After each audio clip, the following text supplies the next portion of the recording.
Salut les amis et bienvenue encore une fois sur notre chaîne. C'est Dr Antoine Niyongeko, votre coach en entrepreneuriat, recherche et conseil. Dans cette vidéo, je vais vous montrer comment vous pouvez automatiser la production des états financiers, comme par exemple le bilan, actif et passif, le compte de résultats et le tableau de flux de trésorerie. En utilisant des formules d'Excel avancées, vous pouvez automatiser la génération des états financiers si vous avez utilisé, par exemple, ou si vous avez enregistré, ou bien si vous avez exporté vos enregistrements en Excel. Ici, comme vous allez le constater, nous allons enregistrer quelques opérations et puis on va voir si c'est une opération qui affecte le bilan, que ce soit l'actif ou le passif. Est-ce que cette opération se retrouve dans le passif ou l'actif? Si c'est une opération qui affecte le compte de résultat, est-ce que cette opération va se retrouver automatiquement dans le compte de résultat?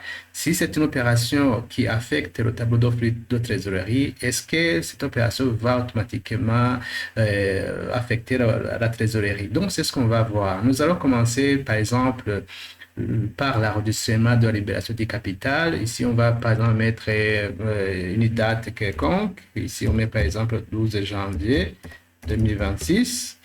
Ici, on va choisir le journal, par exemple, que c'est la banque. Et puis ici, la pièce, on va dire par exemple le bordereau de versement, par exemple 12.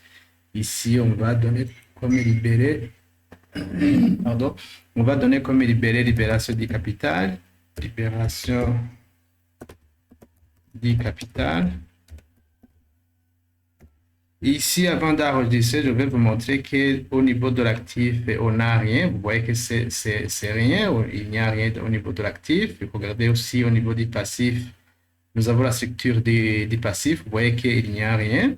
Ici, au niveau aussi du compte de résultat, il faut voir qu'il n'y a rien. Vous voyez que c'est zéro. Au niveau du résultat, vous voyez que c'est zéro.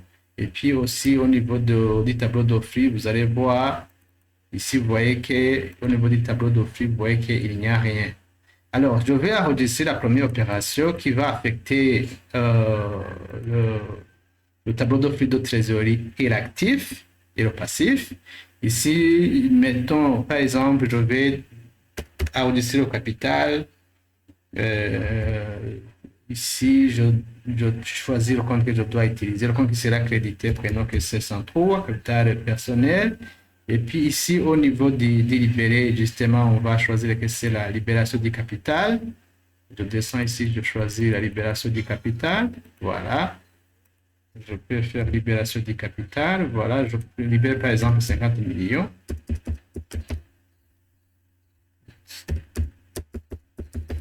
Voilà. Quand j'enregistre, vous voyez que cette opération va affecter la trésorerie et ça va aussi affecter l'actif et le passif. Donc, j'enregistre l'opération. Voilà. Je viens ici au niveau de l'actif. Vous voyez que les 50 millions que je viens d'enregistrer directement ont été rapatriés au niveau de l'actif. Donc, ça, c'est le bilan actif. Vous voyez, bilan actif. Et quand je regarde aussi au niveau du passif, vous voyez que l'opération a été enregistrée au niveau du capital. Donc, voilà, c'est le capital. Et puis, quand je regarde, puisque la libération du capital a affecté la trésorerie, quand je reviens dans le tableau de flux de trésorerie, je vais retrouver normalement les 50 millions que vous voyez ici au niveau de libération du capital. Et puis, je vais enregistrer une autre opération, par exemple, un achat. Un achat donc d'un véhicule. On va d'abord constater la facturation. Ici, je peux garder la même date, juste changer le journal pour dire que c'est l'achat. On va acheter un véhicule à crédit d'abord et puis on va constater le paiement après. Ici, facture numéro par exemple 02. Ça, c'est la facture bien sûr du fournisseur. Si on va dire achat du véhicule qui va affecter justement l'actif qui va augmenter et aussi le passif qui doit constater la dette. Donc ici, je fais par exemple 22,5 et puis je vais créditer 400 de fournisseurs d'immobilisation. Et voilà. Et puis je vais ici lui débiter par exemple de 15 prénom par exemple de 60 millions. Voilà. Et puis on va créditer le fournisseur de 60 millions.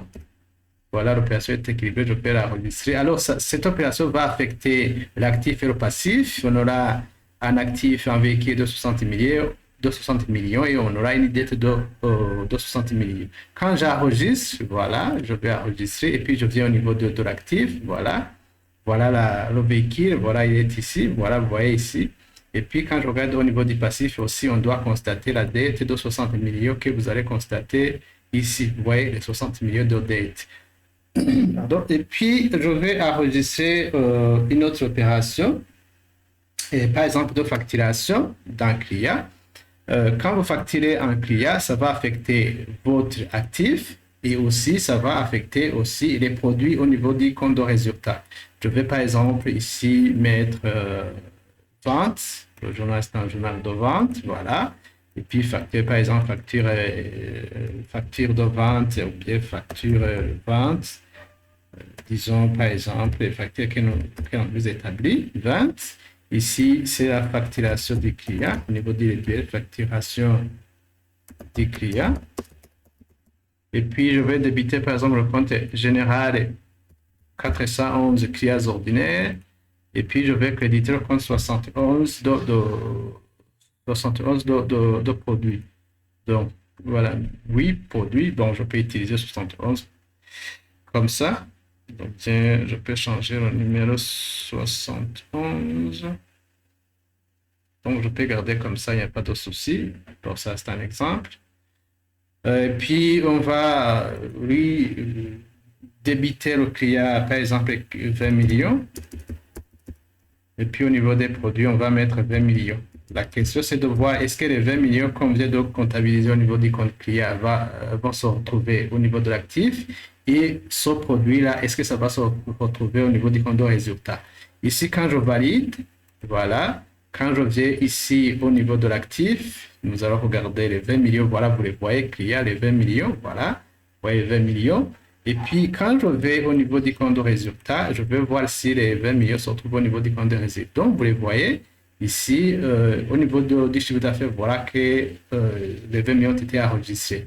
Alors, nous allons constater alors le paiement de ce client. Supposons que le client va payer, par exemple, 15 millions.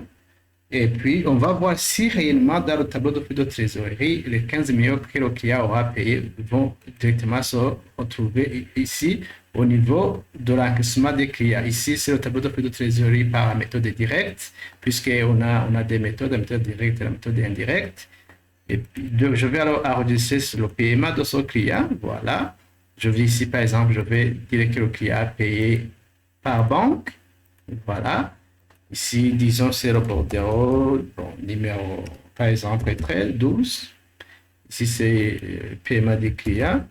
Ça comme libéré, paiement des clients. Et puis, je vais alors débiter le compte banque 512. Voilà, la BGF. Et puis, je vais créditer le client 411, mais on peut faire des subdivisions pour spécifier le client exact. Et puis, si on va dire que c'est l'encaissement, parce que c'est le client qui vient de payer, c'est l'encaissement de la part du client. Donc, voilà, je sélectionne l'encaissement de la part du client ici. Encaissement client. Mon objectif est de voir si réellement l'encaissement ou le paiement réalisé par le client va se retrouver directement dans le tableau de flux de trésorerie, comme ça a été le cas pour le cas de la libération du capital. Ici, il va payer par exemple 15 millions. Ça suppose que aussi la banque va augmenter de ces 15 millions que le client vient de payer. Ici, je vais mettre 15 millions. Et puis, ici, on va mettre 15 millions aussi. Alors, si j'enregistre, cette opération va affecter l'actif. L'actif actuellement qui est de... Vous voyez le total actif qui est de 130 millions. Quand j'enregistre, alors, puisque le client va payer, normalement, ça ne varie pas parce que c'est la transformation de l'actif. Donc, je valide, j'enregistre l'opération, mais je vais voir au niveau du tableau de flux de trésorerie. Voilà, est-ce que ce paiement a été rapatrié au niveau du compte de trésorerie. Donc, voilà les 15 millions que le client vient de payer. Donc, voilà, ça se retrouve au niveau du tableau de flux de trésorerie. Faisons une autre opération de paiement. Cette fois-ci, on va payer le fournisseur qui nous a donné le véhicule et on va voir aussi si le paiement de ce fournisseur, comme c'est un fournisseur d'immobilisation, normalement, le paiement va affecter la trésorerie de la partie investissement et on va voir si réellement le paiement va affecter la partie en rapport avec le décaissement sur les acquisitions des immobilisations corporelles incorporées ici. Donc ici, je vais encore une fois faire le paiement du client. Le client, souvenez-vous, quand je regarde au niveau du journal, le client il nous avait donné un véhicule pour 60 millions. Supposons qu'on paye, par exemple, la moitié. Ici, on va toujours utiliser le journal banque. Ici, la date, on peut changer. Donc, vous voyez, on peut effacer ici, on peut mettre une autre date. Par exemple, 05-2026. Ici, le journal, ça sera toujours la banque. Voilà.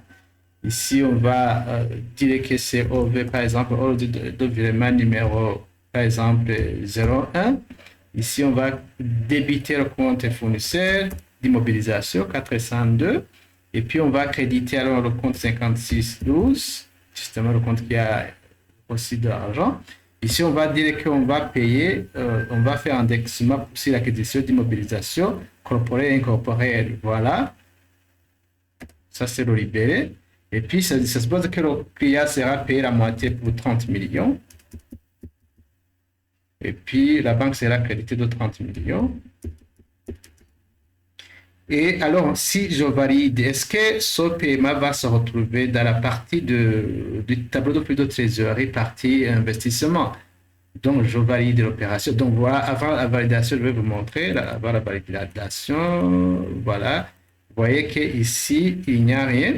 Ici, vous voyez que dans cette partie décaissement sur l'acquisition d'immobilisation corporelle et incorporée, vous voyez qu'il n'y a rien. Alors, si je valide l'opération, voilà, je valide l'opération. Voilà. Je viens ici dans le tableau de flux de trésorerie. Donc, vous voyez que ce montant qu'on vient de payer ici a été enregistré au niveau du tableau de flux de trésorerie, de 30 millions. Alors, regardons la situation des résultats. Quand je regarde au niveau des résultats, vous voyez que juste on a fait un chiffre d'affaires de 20 millions. Et supposons par exemple qu'on paye un loyer, par exemple. Prenons, si on paye un loyer, par exemple, de 5 millions, est-ce que le résultat va être affecté? Si le loyer, c'est une charge, je vais voir si j'enregistre le loyer, si réellement le compte de résultat va être affecté. Donc, je viens ici dans la saisie. Je vais, par exemple, prendre une autre date. Ici, je passe tout. Je vais prendre, par exemple, le 5 02 2026. Ici, je choisis le journal. Par exemple, c'est un achat parce qu'on va constater juste la facturation du client. Ici, ça c'est la facture, par exemple, numéro 35. C'est la facture du client. Ici, on va faire constatation de la facture du loyer, facture loyer. On peut se préciser au moins. Ici, on va débiter le compte 631. Voilà, loyer. Et puis, on va créditer le compte fournisseur ordinaire. Donc, voilà. Et ici, l'objectif, c'est de voir si réellement cette constatation de la facturation du loyer va se retrouver dans le compte de résultat. Ici, on va mettre, par exemple, 5 millions. Et puis, ici, on va mettre 5 millions. Regardez, avant la validation de cette facturation, vous voyez qu'au niveau du compte de résultat, on avait juste la facturation du client qu'on avait réalisée. Maintenant, on va constater la facturation du loyer et on va voir si réellement le résultat va se calculer automatiquement ici. Voilà, je viens ici, je valide l'opération. Directement, je viens ici dans le compte de résultat. Et regardez les amis, vous voyez que les 5 millions qu'on vient d'enregistrer directement ont été rapatriés au niveau du compte de résultat. Et puis, quand nous regardons les équilibres entre l'actif et le passif, et je viens ici pour voir si est-ce que réellement l'actif et le passif sont égaux. Voilà, ici, au niveau du total actif en N, vous voyez, nous avons 100 millions. Regardons aussi au niveau du total passif. nous descendons un peu ici, vous voyez que nous avons 100 millions. Donc, vous voyez que l'actif et le passif sont égaux. Et puis, si on regarde la trésorerie, puisqu'on n'avait pas de sorte d'ouverture de la trésorerie, normalement, en banque, ça suppose qu'en banque, on ait une trésorerie de 35 millions. Ça, c'est la trésorerie de clôture de l'exercice, 35 millions. Alors, nous allons regarder au niveau de l'actif pour voir si réellement nous avons les 35 millions. Donc voilà, nous venons ici au niveau de l'actif et voici partie banque, on a 35 millions. Donc vous voyez qu'exactement, nous avons donc 35 millions. Donc vous voyez que tous les états financiers sont équilibrés, que ce soit au niveau de l'actif et passif, que ce soit au niveau du flux de trésorerie côté banque, et que ce soit au niveau du résultat. Donc le résultat généré ici, ça vient automatiquement au niveau du passif.